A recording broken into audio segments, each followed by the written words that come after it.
Hello, and welcome to the fourth English Today Business DVD. In this DVD, you can watch another 4 episodes of our story, On the Job, followed by the business skills section that looks at another aspect of win-win language. We'll then look at the following language topics. Describing the stages in a business transaction. Expressions used at international business fairs. The language and delivery techniques used in presentations. So, have fun and enjoy your viewing.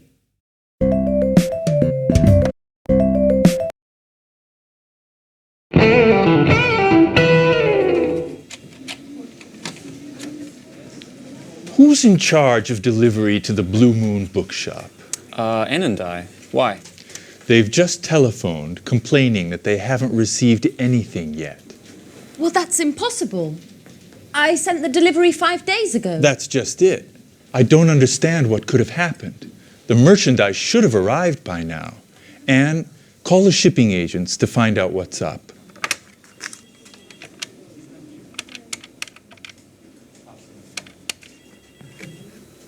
Hello, am I speaking to Fast Shipping?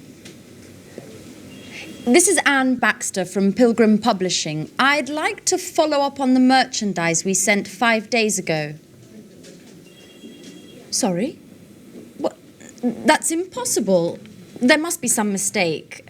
You can't have delivered it. Our client has just telephoned saying that they haven't received anything yet. Okay, I'll take a look at the paperwork and get back to you.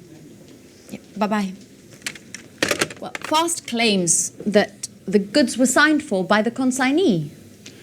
Rachel, go get the bill of lading. We need to look into what caused this mistake. Gary, are you sure you provided the exact address? Certainly, I still remember it. It's 35 Lafayette Avenue, Orange. That's it, all right. What about the duty? Do you remember paying it? Duty? Excuse me, Mr. Stevens, but we're EU members and aren't required to pay duty. Merchandise is free to move between the member states, and duty is no longer required, nor is documentation. EU? What does Europe have to do with it? Excuse me, but Orange is in France, isn't it? Good God, Gary. Blue Moon is in Orange, but not in France. Orange is a city in Massachusetts, USA. Call the bookshop immediately.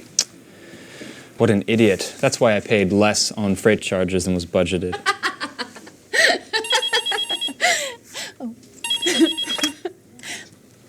Hello, Pilgrim Publishing. This is Anne Baxter. How may I help you? Hello, this is Victoria Lee.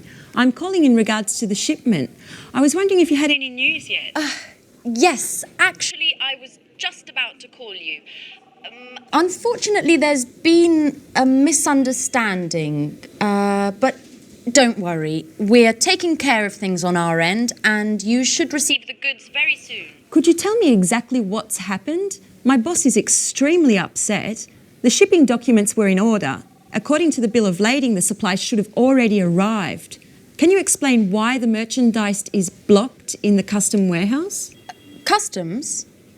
Oh, no, you see, I'm afraid there's been a slight problem in addressing the goods, and they've been sent to a destination in France instead of Massachusetts. France? Massachusetts? What are you talking about? The merchandise was destined for China. China? Excuse me, are you the owner of the Blue Moon in Orange, Massachusetts? No, I'm not. I work for Spectre. We're a multinational sporting goods manufacturer. I'm speaking with Fast Shipping. Well, actually, no. This is Pilgrim Publishing. I'm afraid you've got the wrong number. But we do have something in common. We both use the same Courier.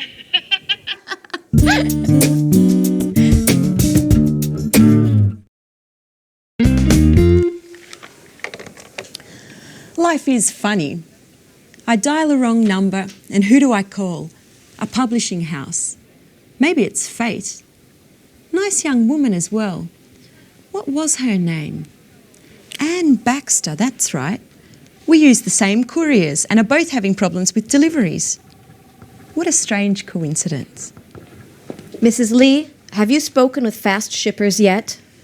Not yet. The number's always busy. We have to figure out what's happened. This delivery delay is costing us a lot of money. The courier assured us that the merchandise didn't have to pass through customs, that it would have left their warehouse with the customs bill already compiled, without any additional customs requirements. That's right. Considering the shipping costs, they're so high because they include all international delivery costs, such as transit, loading and unloading, assembly, and warehouse storage costs. Just a moment. I've got it. Did you remember to attach the certificate of origin, Mrs. Lee? The certificate of origin? I don't really know what that is. It's never been required for our shipments. The certificate of origin is that document which states the merchandise's country of origin for customs purposes. It's absolutely necessary for companies doing business in countries which don't belong to the EU, provided upon customs officials' request. And China is one of those countries. I'm sorry, Mrs. Collins. I didn't know. I swear it. Up until now, I've never taken care of shipments. This is going to be one very expensive mistake. Oh, by the way, I'll be taking our losses caused by this delay out of your salary.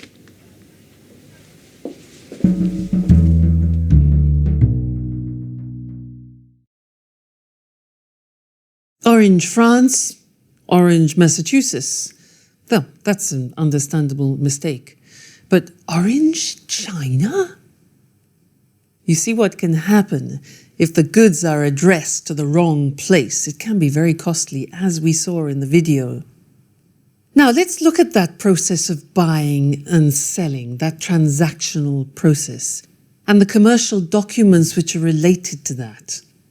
But first, do you know other terms for the word goods?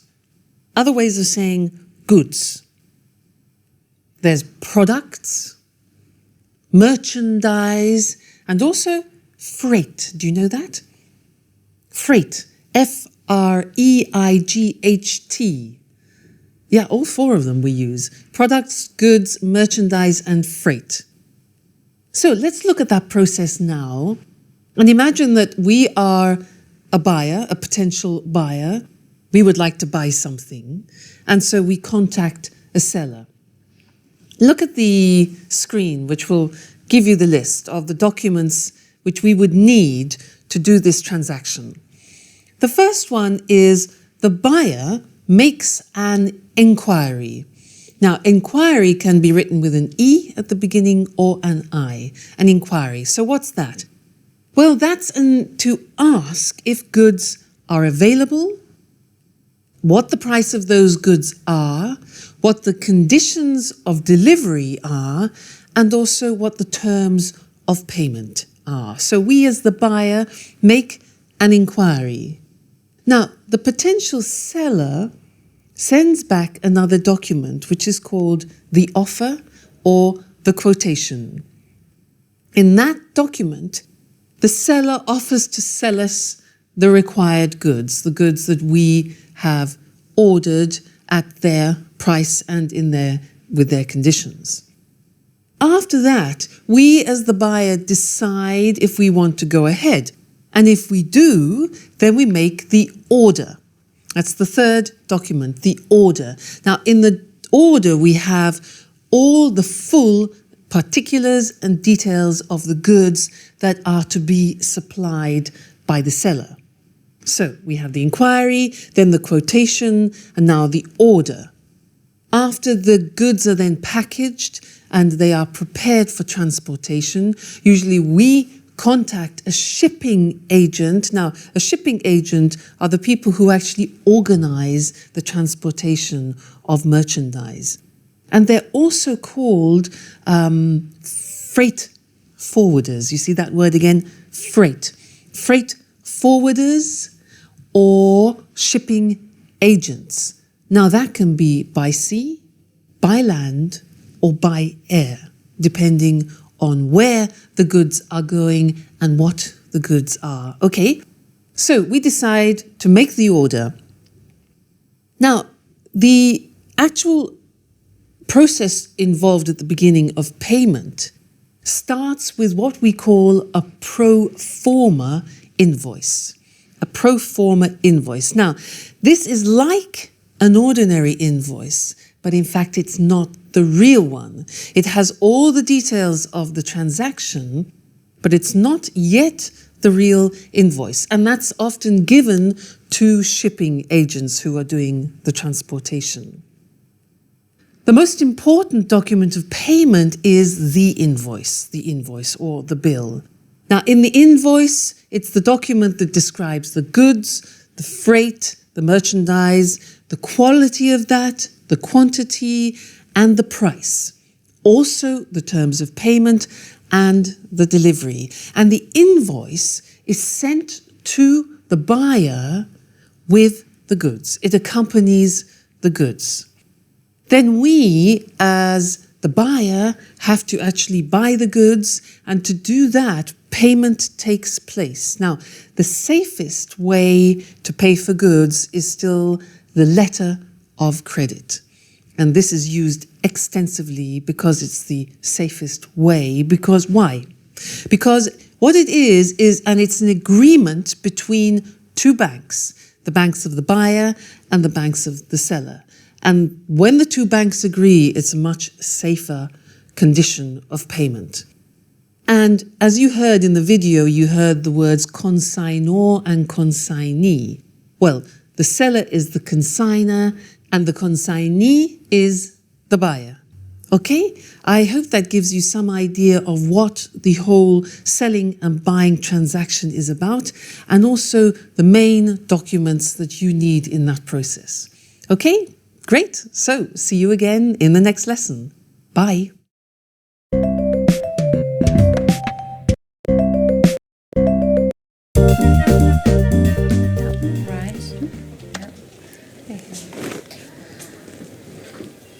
Welcome back, Gary.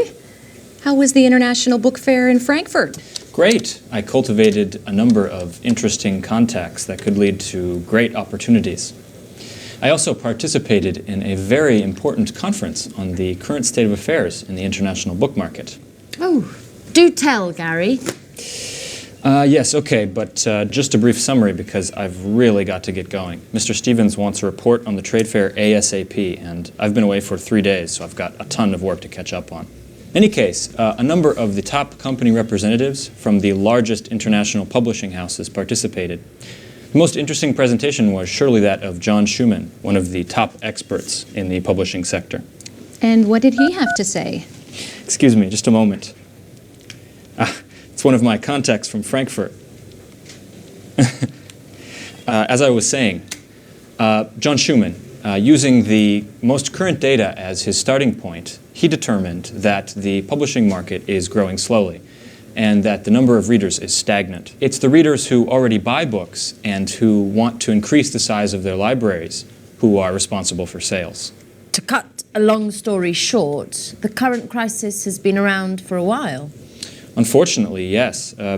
Just the other day, a friend of mine from Amsterdam in the publishing trade was telling me that his company has had to let 15 people go since the beginning of the year. You're kidding. Does that mean that we could become redundant? No, Rachel, I just finished telling you that the trade fair was a huge success. We've just got to look at these things over the long term. It's the latest technologies that will offer the most success in this market. What do you mean? I'm talking about digital editing. We are on the cusp of a revolution in publishing. In other words, the transition from printed publishing to digital publishing. I'm afraid I don't agree with you, Gary. Internet, email, CD-ROM, DVDs, and all electronic gadgets put together will never substitute the joy of reading a book. I know, Rachel, you are a Luddite, but this is the future. The owner of a multimedia publishing house from Stockholm told me that they were able to greatly lower production, distribution, and warehousing costs, all due to digital publishing. Not only that, but just think of the level of interaction we can achieve with readers via internet. And besides that, just a moment, excuse me. I bet it's one of your important contacts from Frankfurt. Yes, as a matter of fact, it is. Judging from your expression, I'd say that these contacts are mostly female.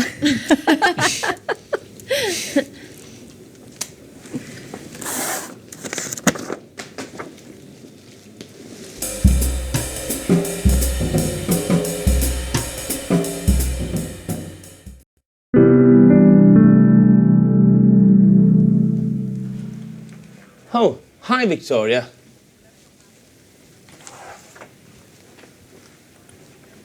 Why weren't you at the meeting this morning? Which meeting? The meeting that Mrs. Collins called with all the department heads to come to grips with the situation. And I quote, to discuss the means with which we can improve both production and company efficiencies. No one told me anything. I bet she did that on purpose, my darling boss. She wanted to get back at me for a mistake I made on a shipment. She always keeps me out of the loop on all the important developments and makes me do the work of a secretary. I hate her. Come on, Victoria, chin up. Things will get better. I'm not sure about that, Paul. Anyway, tell me, what did you discuss at the meeting? Well, you can imagine the tone that Mrs. Collins used. She prefers cold and distant. She urged us all to work even harder to overcome this difficult moment for the company. According to her, we should be working 24/7, 365. Listen to this.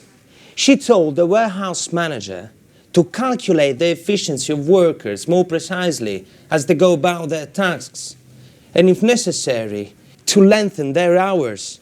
Then she invited Mr. Rover, the personnel director, to evaluate the necessity of any new hiring.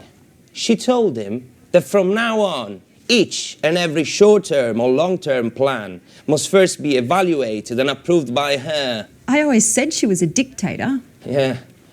And she claims that we should be delighted at her flexibility, and that many corporate heads she knows would just resort with a huge personnel cuts to improve the situation. Oh, what an understanding woman. You bet.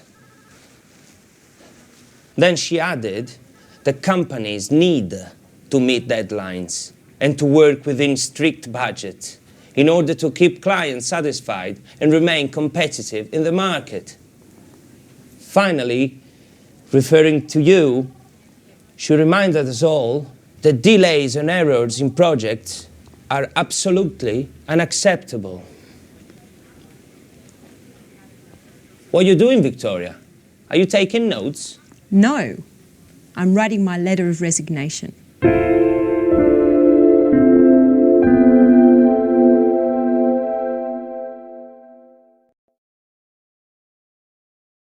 Did you hear what she said? She said, I'm writing my letter of resignation. Now, do you remember what that means? Letter of resignation, it means she wants to resign, she wants to leave the company and quit her job. Poor Victoria. Well, let's now turn back to what we said at the beginning of the lesson, which was international fairs, and look at some of the language which is useful for you related to those. Now, if you decide to represent your company in an international fair, you are called an exhibitor. Look at the screen. An exhibitor. And what you have in order to display your things is a stand. It can be small, it can be large, but it's a stand. Also, we use booth. Now, when you go to the fair, the hard work begins because you have to set up or build the stand. Then, when it's ready, you display, which means to show, you display your goods, your products, or your services. Then at the end of the week, usually it's a week, you take down the stand. Now, if you're on the stand, it's really hard work, and I want to help you with some phrases that can be useful when visitors are walking past. Now, as they walk past, you often want to invite them onto the stand. Sometimes they will talk to you directly, but other times they just want to come on and look around. So you could say, do come in and have a look around. Have a look around. Now, another thing we use, which is very nice, is please feel free to browse. Please feel free to browse. Browse, which is also computer language, it means to look at things calmly. Okay? Now, obviously, you don't want to abandon them, so you could say, if you need my help, don't hesitate to ask. If you need my help, don't hesitate to ask me. Okay? Now, obviously, with potential clients, there comes a time where you will be talking about prices. So, often a question that they will ask you is, what price discount do you offer on large quantities? Price discount, okay? Or what discount do you offer on upfront payment, which is an American term, or cash in advance, which is the British term. So that means you pay upfront, you pay before receiving the goods. Now, when you're answering questions like that, it depends on the person you're talking to, because they might be from Japan, from Germany, from America. So an important question to ask is, which currency would you like me to quote you in? Which currency? It could be yen, it could be pounds, it could be French francs, for example. So which currency would you like me to quote you in? Now, you could also say, for example, our price is X works, FOB, or chief. Now, these might be familiar to you. They are the specific Incoterms. Incoterm means the international contract terms. Okay? Let's move on. Payment. Now, that's an important consideration. The question could be, what are your terms of payment? And you might want to answer, well, we usually work with a letter of credit. And as we said before in the previous lesson, a letter of credit is probably the safest term of payment. Then delivery questions could be, how long will it take you to deliver after confirmation of the letter of credit? Other possibilities are, they will ask you, what are your delivery conditions? Can you shorten your delivery time? Now, shorten means reduce it. So can you shorten your delivery time to, for example, 15 days? And another thing is transportation. Which freight forwarders, do you remember that?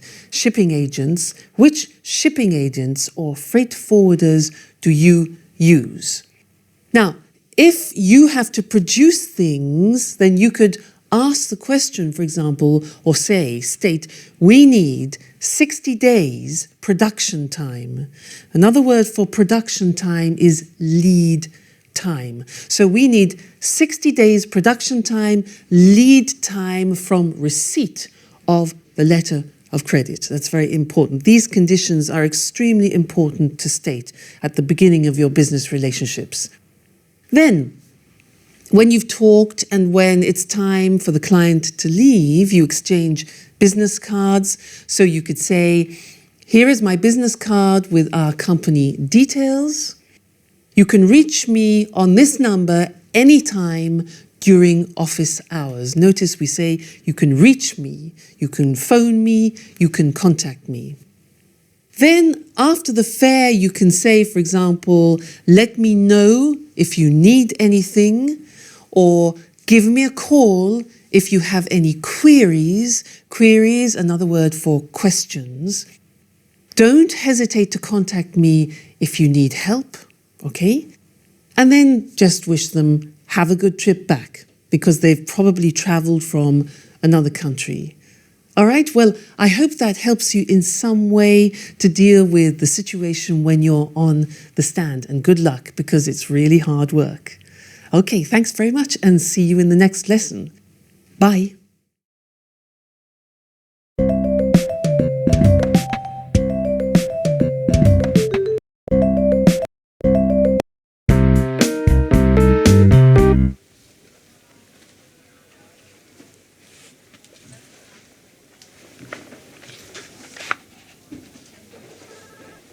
Paul. Don't tell me this is true.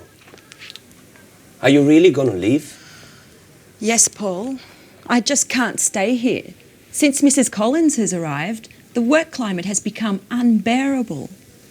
She never misses an opportunity to humiliate me and to assign me the most demeaning tasks. And what are you gonna do now? Well, I've got in touch with a number of companies. This afternoon, for example, I have an interview with a publishing house. Publishing house? You're not going to become an author, are you? Precisely. You know it's always been a dream of mine. I don't think the interview is going to focus on my literary talents. But, Paul, you look awful. What's the matter? I'm a bit concerned about things. We're having a meeting with the major shareholders of Spectre to take a look at the balance sheets. And is that a problem? Well, as you know, the year-end balance sheets provide an overview of the economical, fiscal and fiduciary effectiveness of our management. And I certainly hope that scrutinizing the books won't uncover inconvenient discrepancies that could lead to a change of a company leadership. What exactly are you referring to? As you know, things haven't been rosy lately, even if there has been a slight improvement in share prices during the last quarter. However, at the same time, the outstanding debts to our suppliers have also increased. In other words, our revenues don't cover our expenses. The situation is serious then. That's right. I'm afraid we'll need to resort to additional outside financing.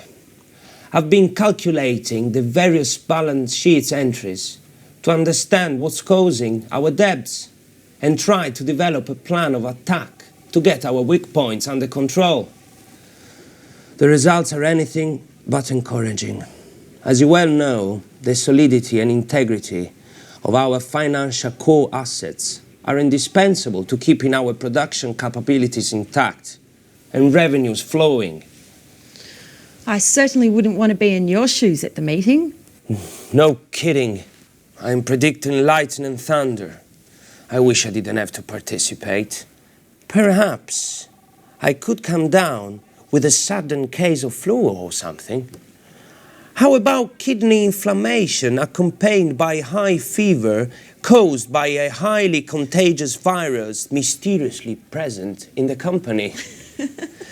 You'll laugh, but now that you won't be here, I'll have to double the work. By the way, they don't happen to need someone else at the publishing house you were speaking about. So you're a secret author as well? No, but I can do a lot of things. For example, use a computer, make photocopies, send faxes. That should be enough, shouldn't it? What a clown. I'm going to miss your jokes, Paul.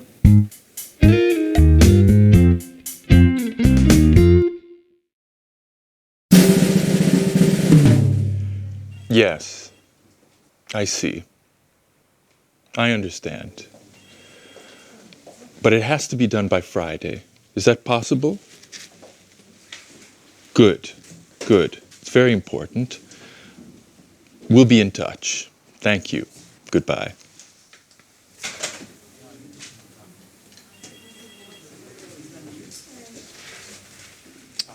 Mrs. Lee, you've got an exceptional CV. Well, thank you, Mr. Stevens. I don't quite understand why you left Spectre. According to this, you were in a position of considerable responsibility. That's true. I was very satisfied with my job at the beginning. I had a very prestigious position and many high-profile projects were sent my way. However, once Spectre was taken over by a Japanese multinational, things just took a turn to the worse. My boss was let go, many of my colleagues were transferred, and I was relieved of my duties. And of course, well, maybe I shouldn't tell you. Please do. No reason to be afraid. Well, the truth is, I just didn't get along with my new boss. I appreciate your frankness, Sincerity is one of the main qualities that I look for in my employees. But tell me, Mrs. Lee, how are your bookkeeping, invoicing, and administrative skills? Excellent, I would say. But I wanted to speak to you about an... Are you familiar with the publishing market? Yes, to a certain degree. But as I was saying, ever since I was a child, I've always been fascinated by... You can tell me about your dreams at another time, Mrs. Lee. Currently, we're busy with our year-end balance sheet, and I need a well-trained assistant to prepare an assessment of our administrative expenses and to study our assets and liabilities. You, considering your experiences, appear to be a perfect fit. Well, thank you, Mr. Stevens. But once this emergency has blown over, I was wondering if perhaps you could take me into consideration as Yes? an author. I'm quite talented. My literature professor at university used to encourage me. This is not a school, Mrs. Lee. I got in touch with you to speak to you about our marketing office. That's what I'd like to hire you for. Please don't be offended, but keep your dreams to yourself for the moment. As far as books are concerned, we can get started on the bookkeeping immediately. Certainly. But later? We'll see. We'll see.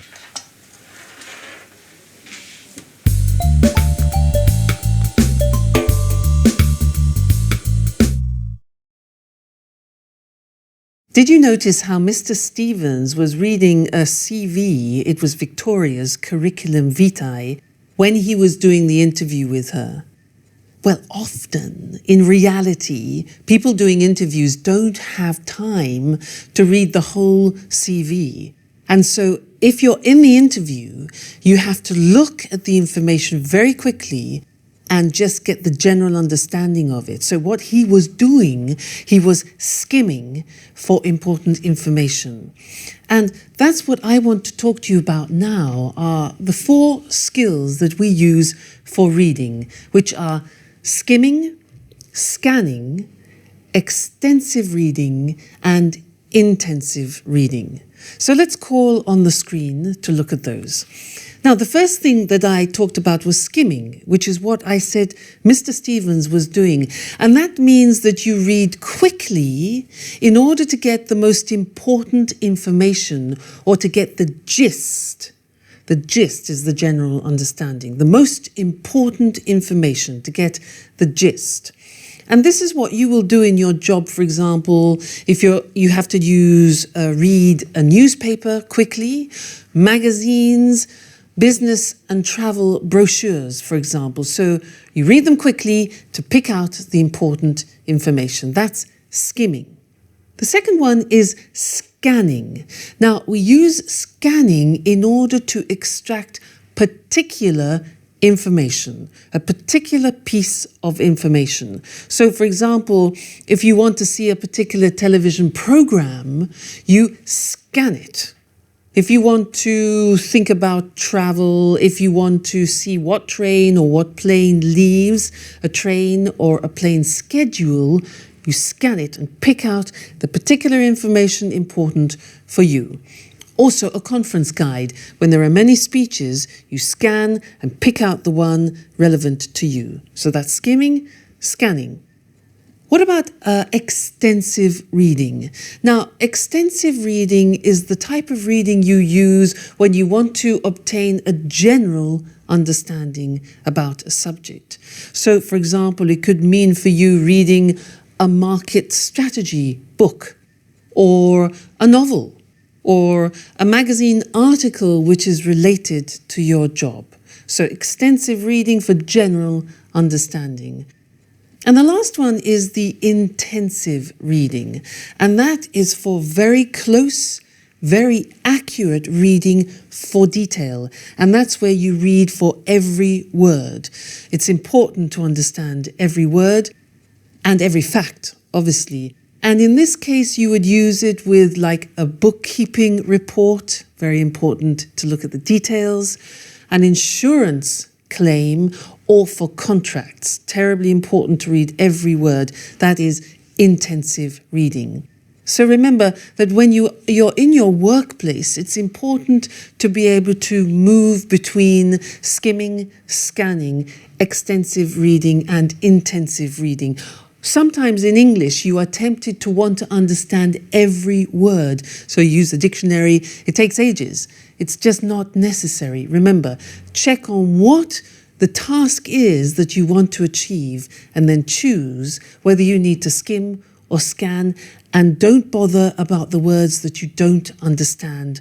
Go for the particular information. All right? So happy reading. Bye and see you in the next lesson.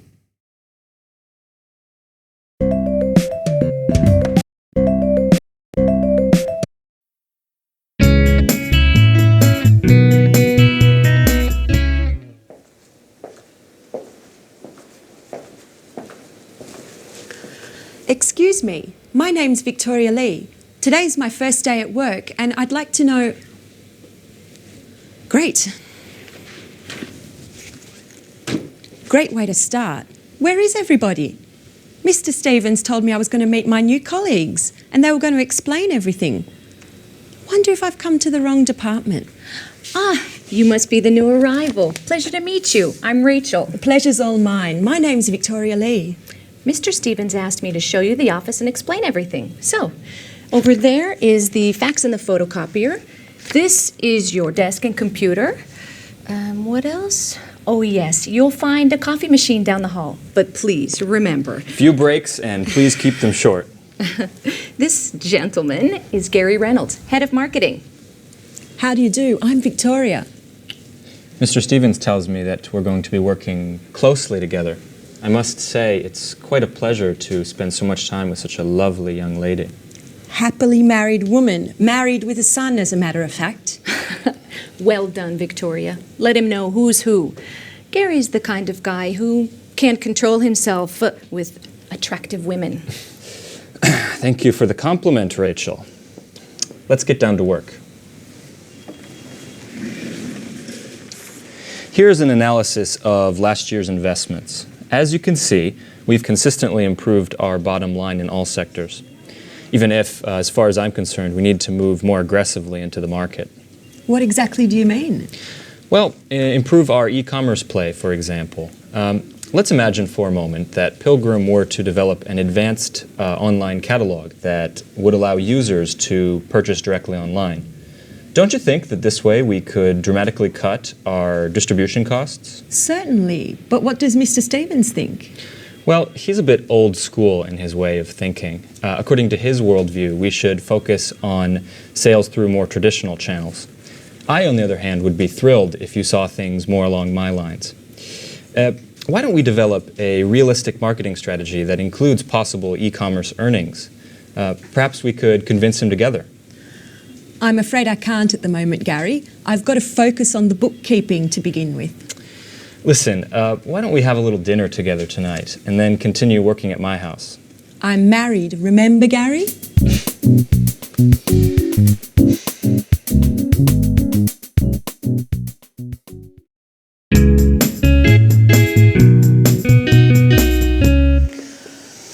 Statistics, accounts, reports. Not much has changed from Spectre. And I was hoping for a more creative position. See you later. Oh, hello. You must be the new hire. I'm Anne Baxter. I'm Victoria Lee. I recognise your name. Have we met before? I don't think so. Or perhaps we met at the Red Lion pub. I often go there with my friends. No, it doesn't sound familiar. Actually, I have a son, so I don't get out much. But still, I've heard your name before. Just a moment, now I remember. We met on the telephone when I was still working at Spectre. We both had that problem with our courier, Fast. Oh, yes. Oh, yes, I remember now. You were having problems with a shipment to China. Gosh, what a coincidence.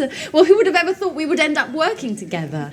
So, how are things going? Well, it's still too early to say. Today's my first day at work. Oh, well, I presume you've already met Gary. Yes, earlier. We're working on a project together. And I bet he's already invited you out to dinner. Yes, as a matter of fact. And he's probably told you that he loves working with charming young girls such as yourself. Yes, and how do you know? He always uses the same line. He did the same with me. How original. Well, I'm pleased that you've joined us here, and, well, I hope we'll become great friends. Yes, well, I'm sure we will. You're very nice. And who knows, maybe that telephone call was destiny.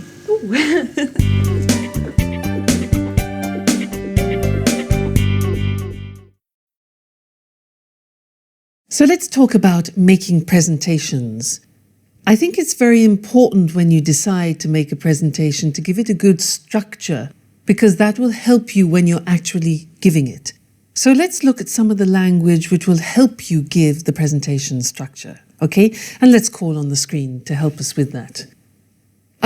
First, it's important to draw everybody's attention to make sure people are quiet. So you could say, for example, shall we start? Shall we begin? Or let's get started. All right, now those are ways to draw the attention of the audience. Then you need to greet them. So you could say, for example, good morning, everyone, which is quite informal. Good morning, everyone. More formal would be, good morning, ladies and gentlemen. That's more formal. So you greet them. Then you introduce yourself. So it would be like this. An example would be, let's get started. Good morning, everyone. Let me introduce myself. My name is Louise Evans, and I'm in charge of marketing. Okay, so you give your name and also your position of responsibility in the company. So you can say, I'm in charge of, or I'm responsible for marketing.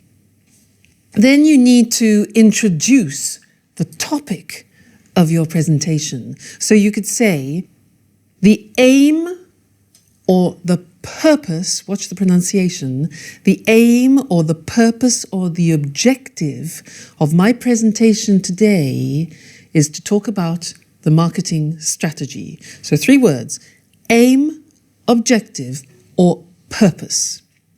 Good. You could also say, for example, I'd like to give you a brief overview or an outline.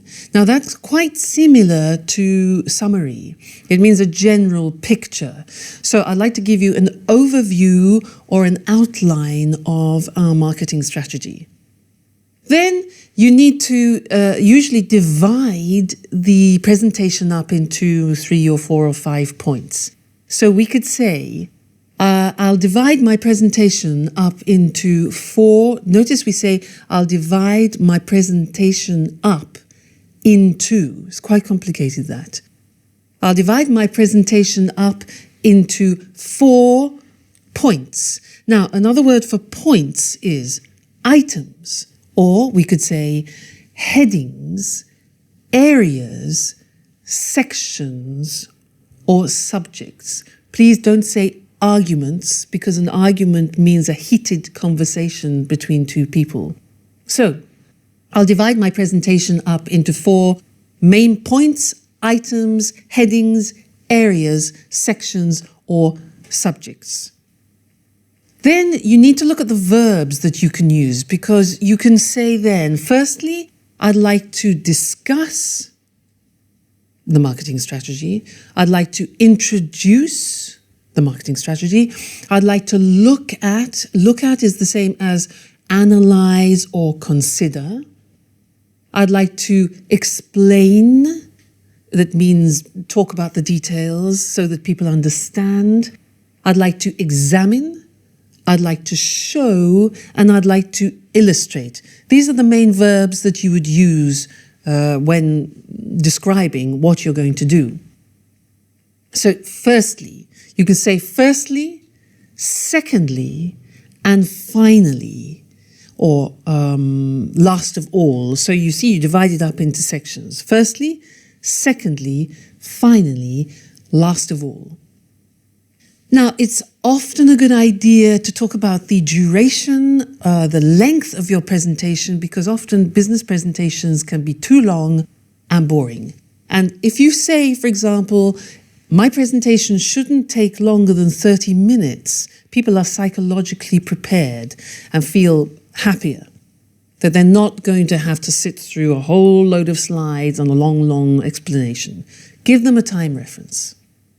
Then, you need to decide when you're giving your presentation if you want people to interrupt you during it or if they should ask questions at the end of your presentation. Now, if you want to invite participation during the presentation, you could say, for example, please feel free to interrupt if anything's not clear, okay?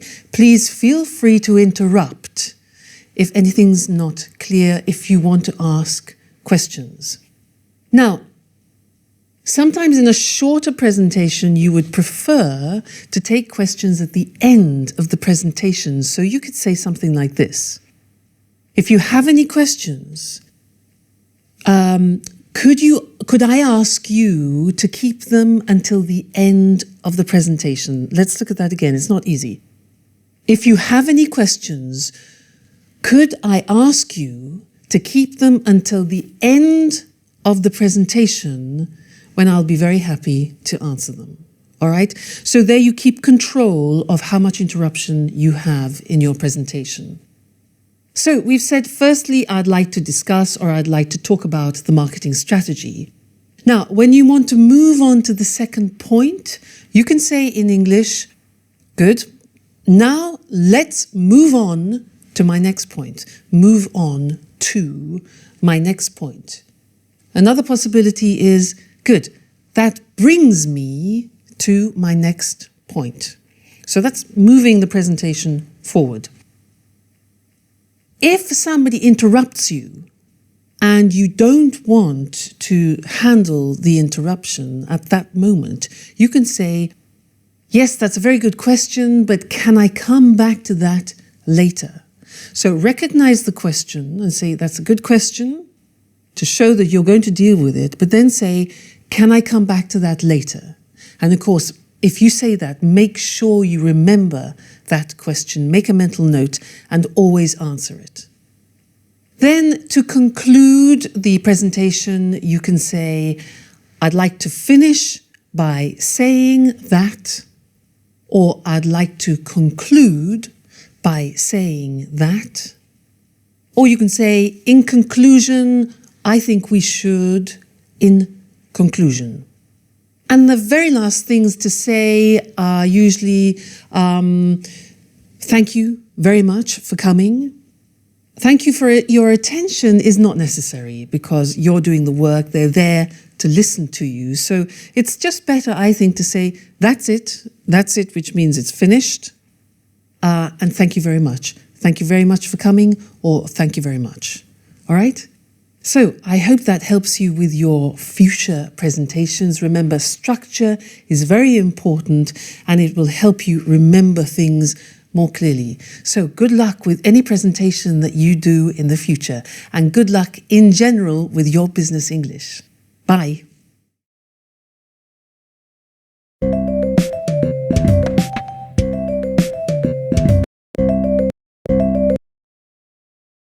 Hello, and here we are for the last Business Talk program. Hi there. Today we'll look again at win-win language, but this time we'll concentrate on the language of negotiation and small talk. We saw last time that those three fundamental points, organization, simplicity, and appropriate language, are very important in any context. But let's have a look now at how win-win language can produce positive results in a negotiation. Eric and I are going to act out an example of a supplier asking for a price increase to cover transport costs. As you listen, keep in mind team spirit and a positive approach. Listen, James, I'm afraid we're going to have to increase the cost of our deliveries to you. We can't go on delivering at the price we agreed last year. The cost of fuel is too high at the moment. I'm sorry, Carol, but I can't accept any changes to our agreement at the moment. But James, we're losing money on every delivery we make. We have to do something. I think my company would prefer to look for another supplier in that case. I'm really not prepared to change what we agree. I'm sure other suppliers will be just as expensive, and you know we've always met our deadlines. No. Either you keep to your agreement, or I'm going to look for another supplier.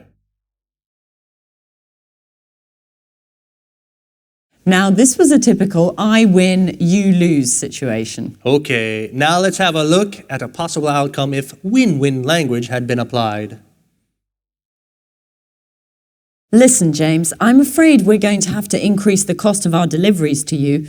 We can't go on delivering at the prices we agreed last year. The cost of fuel is too high at the moment. Carol, this is very difficult. Let's try to see if we can find an alternative solution. Good idea. Why don't we try to break down your costs and see if we can help you make some savings? Well, as I said, the problem is simple. It's the high cost of fuel. How about trying to reduce the number of trips? If we can order in bigger quantities, surely you can save on the fuel. It might be possible. Give me some time to make some calculations. Okay, shall we talk tomorrow and see if we can reach an agreement that works for both of us? The result in this situation is very different. Eric was friendlier in his approach and didn't immediately turn down my request. First, he tried to find out exactly what I wanted. Yes, the idea is to look for alternative solutions that make both parties happy. Let's have a look now at how the same language I used in the negotiation can also work in a more informal situation like a business lunch. This time, we're deciding where to go for dinner this evening. A clear I win, you lose situation would be... What would you like to do this evening? I'd like to go to a fish restaurant. Unfortunately, my wife doesn't like fish. Well, I'm sure the restaurant will serve something else for her. Well, yes, all right. I know a good fish restaurant. Could you pick me up at the hotel? Yeah, sure. This time I'll apply some win-win language. Let's see what happens. What would you like to do this evening? How about going to a fish restaurant? Does your wife like fish? Unfortunately, she doesn't. No problem. Why don't we try to find a restaurant that your wife likes that can offer me some good fish as well? Great idea. I think you'll like her favorite restaurant. They do fish, too. Fine. Let's meet at the restaurant. I can take a taxi from the hotel. Oh, of course not.